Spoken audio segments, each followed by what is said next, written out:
Hi folks, I'm City Manager Michael Spurgeon. Thanks for joining us for the December 2018 Broken Arrow in Motion. I hope that everyone had a very Merry Christmas. Here's what's moving in our great city. Earlier this month, I delivered the annual State of the City address. That gave me an opportunity to talk about the many accolades Broken Arrow has received in 2018. The U.S. Conference of Mayors named us the most livable city.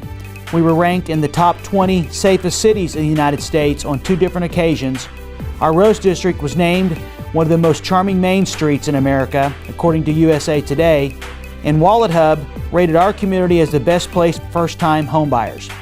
2018 was a fantastic year for our community, and we're looking forward to even brighter 2019. You can view the full State of the City address on our YouTube channel. In streets, here's what's happening on 9th Street, also known as Lynn Lane.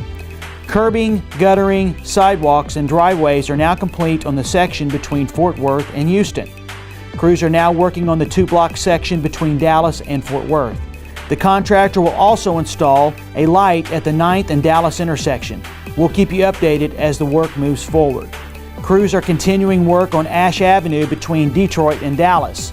The project consists of repaving one of the oldest streets in our community and adding sidewalks for connectivity.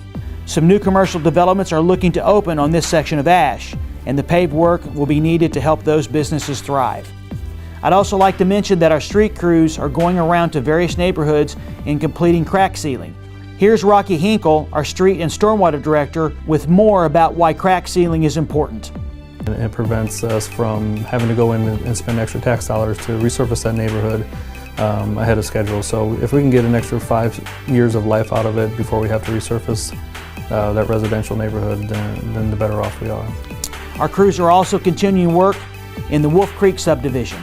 Contractors are paving, repairing curbing and sidewalks, and doing an asphalt mill and overlay.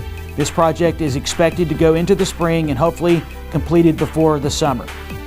Speaking of subdivisions, here's an abbreviated list of subdivisions scheduled for work in 2019. Kenwood Hills, Angus Acres, and Arrow Acres are some of the asphalt street neighborhoods that will be milled and overlaid. A few neighborhoods will have concrete panel replacements on their roads, such as Wedgwood and Stacy Lynn.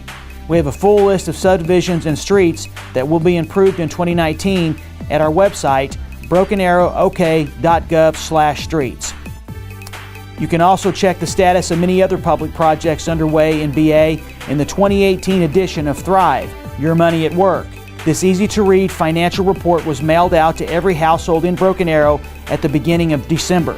If you didn't receive a copy, you can read it online at brokenarrowok.gov/yourmoney. In Economic Development Administration, here's a quick update on the Milestone project. Last month, Milestone broke ground on their $22 million investment in the Rose District, located where the former Assembly of God Church used to be at Main and Detroit. The plan is to build a 4-story building with retail, office, and living spaces. Once the majority of the construction is completed, we will move forward with Streetscapes 5 to continue the beautification of our Rose District. In the Employee Spotlight section of this edition, congratulations to Alicia Wickersham, our Planning and Research Specialist for the Police Department. She received the Women's Community Impact Award this year. This award recognizes the accomplishment of women in Broken Arrow who are making a significant impact in our community. Also, congratulations to Councilmember Deborah Wimpy, Tourism Director Lori Hill, Community Relations Liaison Jennifer Hooks, and Police Detective Rihanna Russell, who were also nominated for this prestigious award.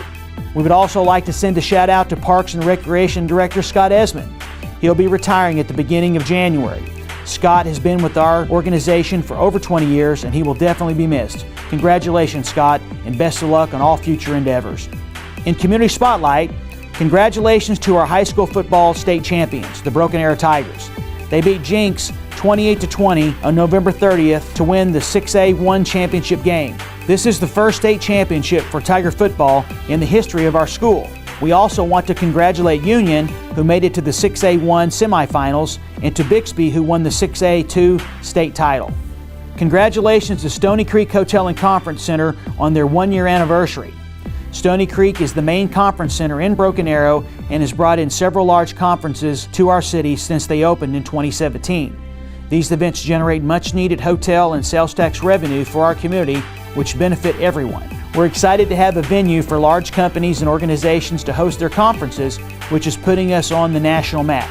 And finally, a little bit outside of our city, I want to congratulate Michael Junk, who has been selected as Chief of Staff for Governor-elect Kevin Stitt. Michael was previously the Deputy Mayor of Tulsa.